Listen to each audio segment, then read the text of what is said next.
Council, and thank you for tuning in to Fright Night Radio.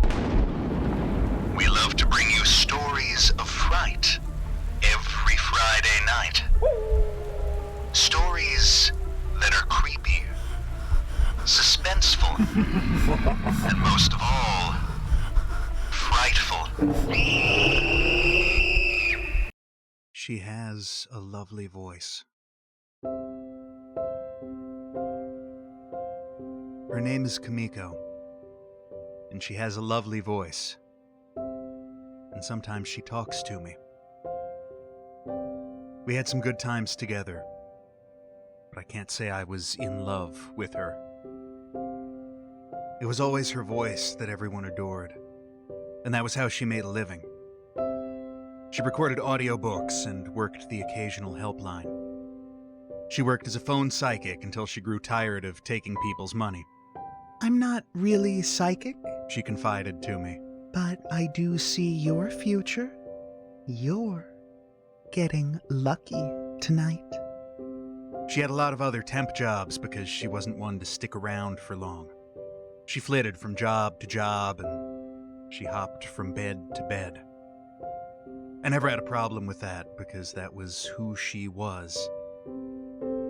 Besides, sometimes she landed in my bed. She had a key to my condo, and she'd let herself in and crawl under the covers. And I'd awaken to her lovely voice, whispering the nasty things she wanted me to do to her. She was short and cute and Asian, but it was her voice that drove me crazy. It was her words, and her whimpers and her moans. It was her hot breath in my ear as she purred. I need you inside me, Alejandro. I love it when she speaks my name, all drawn out and breathy like nobody else can say it. She had a key to my place, but I didn't even know where she lived. I had to almost beg for her cell phone number, a cheap burner, of course. Sometimes I'd look at all the keys on her ring and ask who else she was seeing, who else she was sleeping with, who else she was fucking. But she would only smile and say, I'm with you tonight. That's all that matters.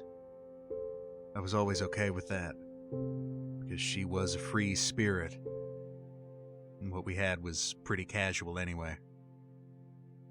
Admit it, She said one night.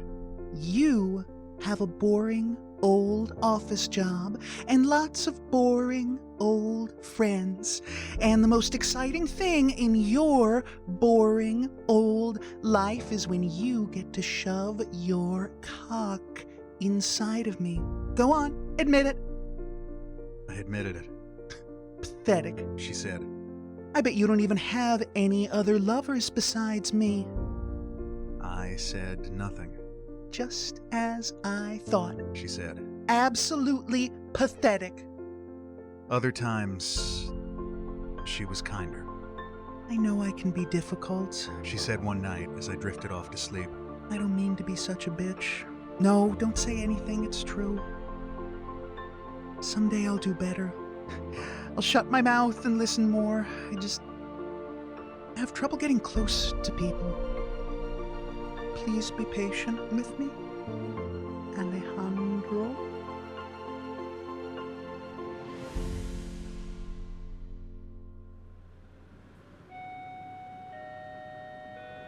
We first met on the Red Line when she flopped down next to me, even though there were plenty of empty seats. I was reading East of Eden and glanced over to take in a pair of combat boots sporting red laces, loose and untied.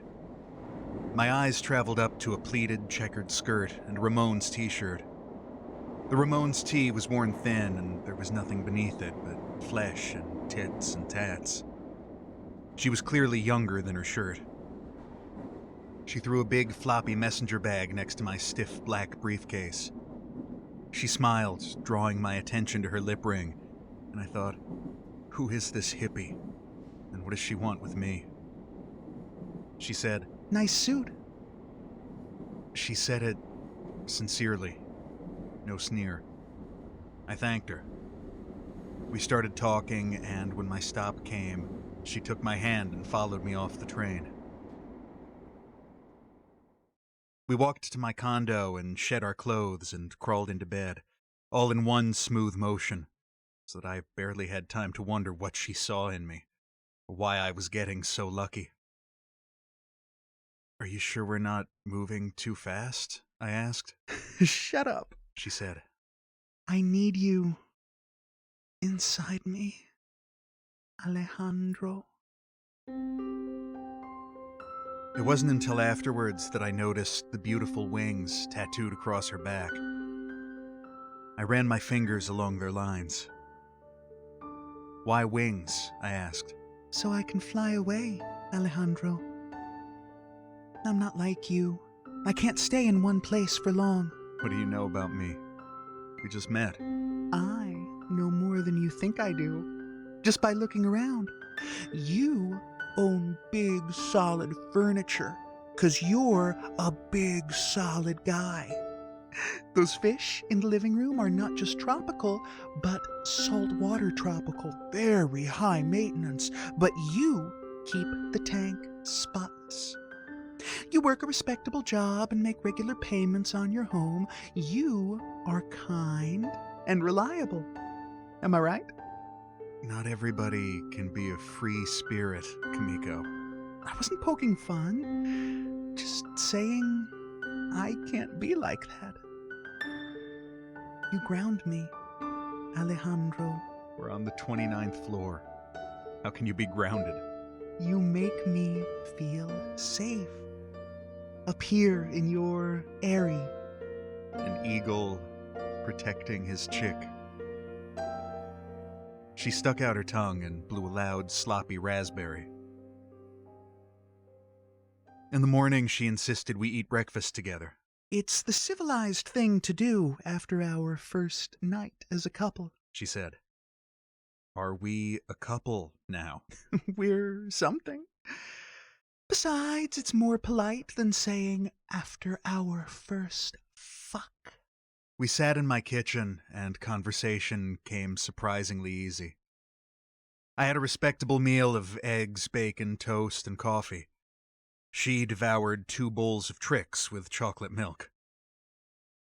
I didn't think adults ate that stuff, I told her. I just keep it around for when my nieces visit. She stuck her tongue out at me, just as my nieces are prone to do, and threw a few pieces of Trix my way. Alejandro, you really need to lighten up and learn to enjoy life a little more. I put our breakfast dishes in the machine and pushed the button. My dishwasher chose that moment to go to hell. Water gushed from hidden pipes. I swore and opened the door, at which time soapy water and suds shot absolutely everywhere. Son of a bitch. 𝐤𝐸𝐸𝐞 squealed with delight and covered herself with suds. The damn thing was supposed to shut off when the door was opened, but apparently my dishwasher hadn't read the owner's manual. Before long, a sudsy pond arose in my kitchen, then streamed for the living room. I crawled through the suds and under the sink to shut off the water. I closed the valve, but my condo was already half flooded. My suit was drenched, and I had an important meeting in a half hour. Fuck. Give me your key, said 𝐤𝐸𝐸𝐞. I pulled my head from under the sink and stood, covered in white foam. My feet slid on the soapy floor and shot out from under me. I swore again. There had to be people to call, a plumber, the condo association. I damn sure had to do something before this mess seeped through the floor into the unit below. There was no time to deal with it. The meeting wasn't just important, it was pivotal. Major accounts were riding on my performance. Your key, said 𝐤𝐸𝐸𝐞. Give it to me. I looked at the sweet, young hippie girl, clad in pink underwear and Ramones tee, all soaked in suds and grinning up a storm. I'll take care of it, Alejandro. Everything will be okay. She told me herself she was not reliable. But what other option did I have? I gave her my key. There was nothing else to do. I had to change clothes and haul ass out the door. I arrived at the office exactly on time, and the meeting went just fine. All day I fretted about my condo. I couldn't get away or even steal a minute to call 𝐜𝐤𝐤𝐞. It was one of those days. My worry was for nothing. When I returned home, my place was pristine and the dishwasher repaired. I had no idea how that was even possible. The kitchen floor should have warped. The living room carpet should have been ruined. Walls should have been water-stained. 𝐜𝐜𝐤𝐞 was nowhere about. It was over a week before I saw her again. She sneaked into my condo and crawled in bed with me. Sometime during the night, we made love. Afterwards, I asked what I owed for the kitchen. I was pretty sure she didn't have much money, being a hippie and all. Nothing, she said. But she shut me up with a kiss. We never spoke of the kitchen again, and I never asked for my key back. One day we had lunch together in the Loop. Afterwards, she led me to an office building on LaSalle. I started to ask questions, but she dragged me along until we ended up in an elevator. Where are we going? Shush, listen! We rode the elevator, and when it stopped, 𝐜𝐜𝐤𝐞's voice purred from the overhead speaker. Floor 12. Beside me, she giggled. That's you. I had a gig a while back making announcements, telling people what floor they were on and such.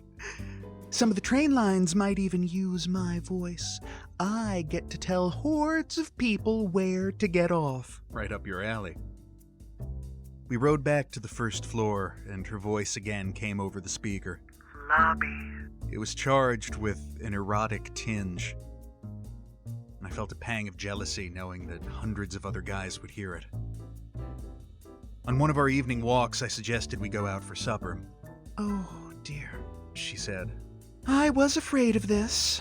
Afraid of what? One of the dangers of sex. It can lead to dating. Heaven forbid, I said. But we've eaten breakfast together and we've done lunch. So what do you say? We can date, like a normal couple, and engage in actual conversation. Someday, she said. I want for us to be more than bedmates.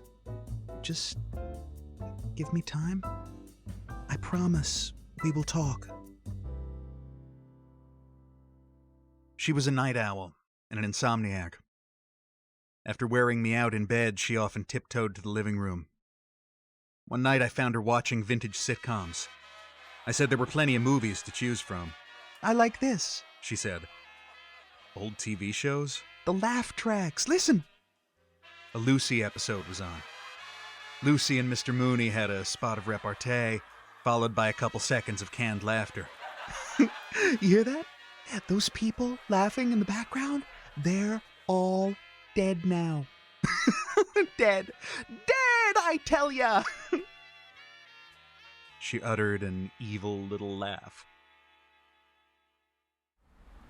I never saw her spend money, but she gave herself to everyone. She gave of her lovely voice. She stopped to talk with virtually every homeless person we came across during our walks through the Loop, and I could not help but wonder if she herself was homeless. Maybe she just hopped from condo to condo, bed to bed. She toted around her messenger bag and routinely left articles of clothing at my place. Did she have skirts and panties and socks strewn throughout Chicago? On Lower Wacker, we came upon a woman bundled in so many layers, it was hard to tell there was a person inside. God bless you, folks, the woman called out, and 𝐜𝐜𝐤𝐞 went right over and clasped the woman's mittens in her own tiny hands. Moments later, they were chatting away like old friends. Then she turned to me. Alejandro, pull out that big fat wallet of yours and help out this lady. I handed over a couple dollars, but 𝐜𝐜𝐤𝐞 snatched a 20 for her new friend. God bless you, the homeless woman called again. You take care of your lady, you hear me? Don't let nothing happen to her. She's an angel.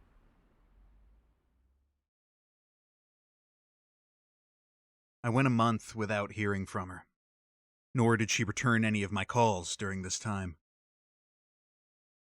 Then one night, she showed up, as usual, crawling into my bed in the middle of the night. I haven't seen you for weeks, I yawned. What if I had somebody else over? You're too boring for that. And besides, if you had, I'd join in. I like girls too, you know. Where have you been? Engaged in a super secret project? I'll tell you all about it tomorrow, after you're done with your boring old office job. My job's not all that boring. Whatever. You can tell me all about it someday, I promise. We made love, and she spent the rest of the night watching TV. The next day she came to my office at the end of the workday and announced, We're going shopping. I hate shopping. And I thought you said... Never mind what I said. Come along. She took me to a high-end clothing shop. Inside. She ordered. I'll wait here. I started to protest, but I knew it would be useless. I relented and stepped into the store. 𝐤𝐤𝐬𝐿's voice purred in my ear. Good afternoon, Alejandro. My, but you look ragged. Did some amorous vixen keep you awake last night? I looked around. 𝐤𝐤𝐬 was still outside the store. I could see her laughing through the window. She stepped inside. Her voice whispered in my ear. That's one fine-looking babe you've got there. Better hang on to her. Beside me, 𝐤𝐤𝐬 laughed. Oh, don't worry, none. The sound waves are focused only on you. Nobody else can hear. That's your voice. Brilliant deduction, Sherlock. That's the super secret project I was working on. Targeted marketing. Facial recognition software tells the computer who you are. Then my voice... Your lovely voice.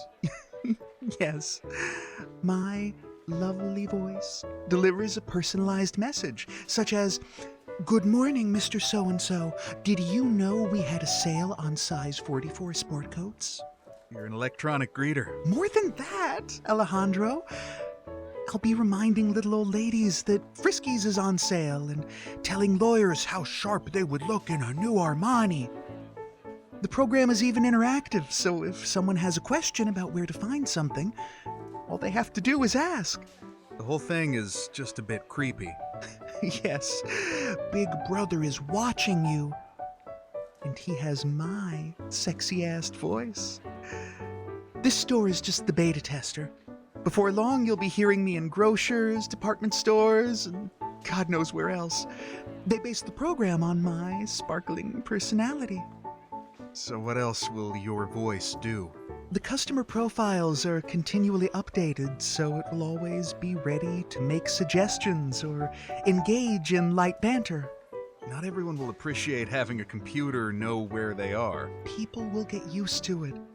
And before long, everyone will wonder how they ever got along without me. That's the way these things go, isn't it? I guess. Of course, a VIP customer will get a little something extra. VIP customer. You mean big spenders? No, Alejandro. I mean those I consider VIP. I put in a lot of after-hours work on this project. Had to sweet-talk the techies into helping me out here and there, but that's never a problem. No. No, I don't suppose it is.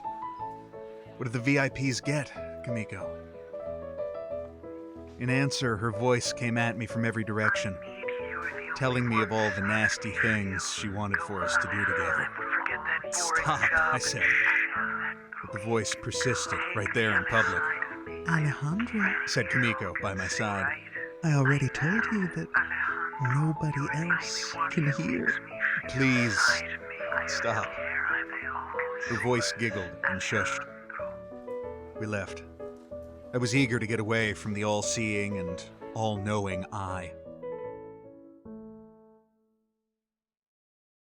I got a call at 3 in the morning from a doctor at Northwestern.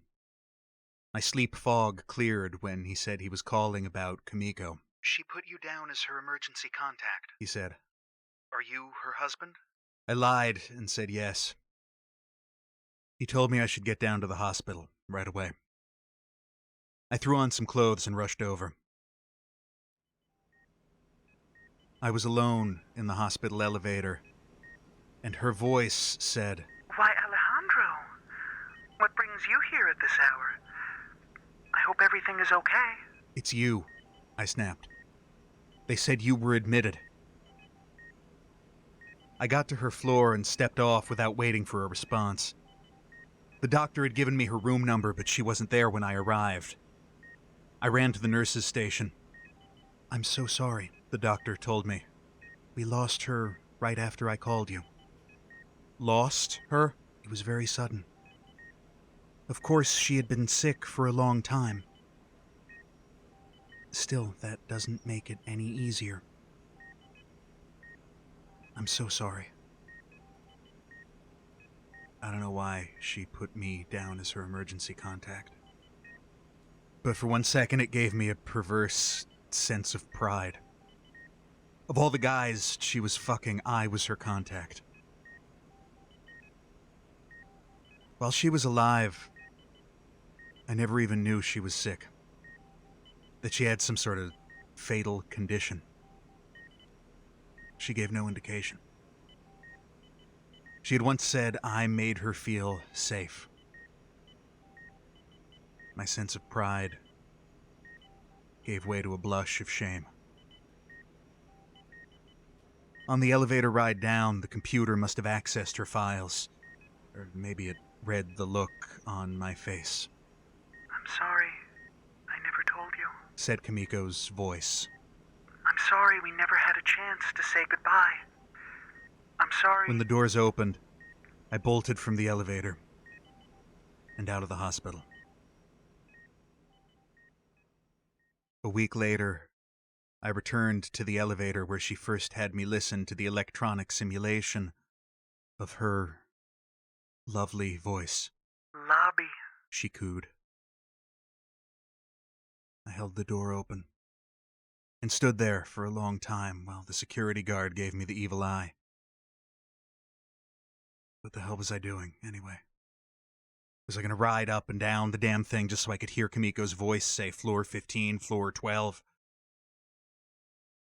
I was about to step away when her voice again purred from the speakers. I need you inside me, Alejandro. I go to stores and hear her lovely voice. She talks to me. In the housewares section of Target, I asked, "Is it really you, 𝐜𝐜𝐤𝐞?" It's me, Alejandro. But I cannot bring myself to say the words. But I don't have to. Oh, Alejandro. She sighed, and I swore I could feel her breath on my ear. I know. Files are constantly updated. I remember seeing you through the hospital security cameras that night. I know I'm dead. What's it like? I asked. Are you lonely? How can I be lonely? I'm with you. It must look like I'm talking to myself in the middle of the store. But I'm not the only one. I see others talking with her. Her voice follows me. For a time, she whispered all the nasty things she'd do to me if she were still alive. But then things changed. We began having all the getting to know you conversations we never got around to before. We had these talks in the sporting goods aisle of Sears and the shoe department of Bloomingdale's. We cracked jokes in the produce section of Jewel. In Old Navy, she asked me about my boring old office job. and showed genuine interest in my answer, something she never did while alive. Near the perfume counter of Marshall Fields, we whispered our secrets. In Macy's, she sighed. Alejandro, I wish we had talked like this before. I see other people talking with her, and cannot help but wonder, were they also her former lovers? Are they whispering secrets to each other? I don't know. I spot a very handsome man talking and laughing, seemingly with nobody. My imagination goes into overdrive with visions of him and my lovely 𝐤𝐤𝐤𝐿 together. I feel jealous anger boil in my gut. I was never in love with 𝐤𝐤𝐤𝐿 before. Not when she was alive.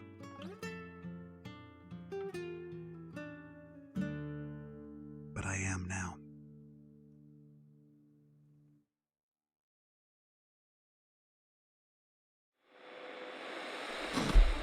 Thank you for tuning in to tonight's episode of Fright Night Radio. If you enjoyed our story, please give us a thumbs up. And be sure to subscribe to our channel so you enjoy a frightful new tale every Friday night.